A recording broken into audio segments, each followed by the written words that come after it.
p.m. New at 11, the city of Petersburg may finally be getting a handle on its finances.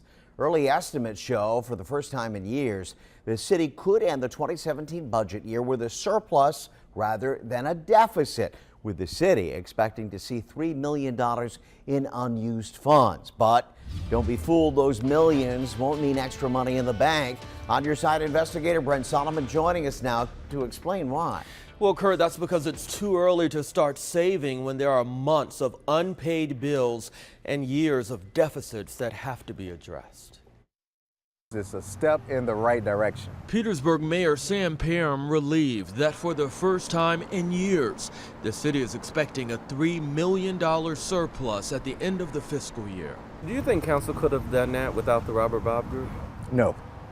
A small locality like Petersburg, we didn't have that type of staff to do that in-depth dive into the finances that was necessary. But we should point out the work began before the turnaround agency got on board. The former acting city manager implemented pay cuts for city workers last year. Then came the Robert Bob Group, which recommended cutting the budget even more.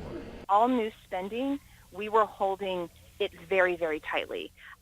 So tightly that literally every expenditure I had to approve. It meant vacant jobs were never filled.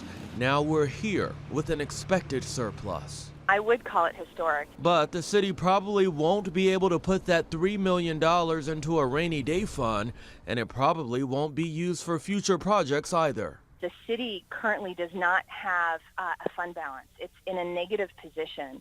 And so any surpluses that we recognize will go towards essentially paying that back to get us back to where we have a positive fund balance. Going forward, how do we ensure that we're able to stay within budget? Now that we know, we can move forward and keep from making the mistakes of the past.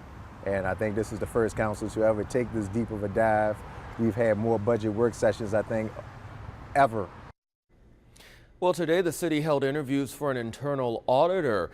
They want someone to come in and take a close look at Petersburg's finances in the future to make sure the progress leaders have made so far continues in the years to come. On your side, Brent Solomon, NBC 12.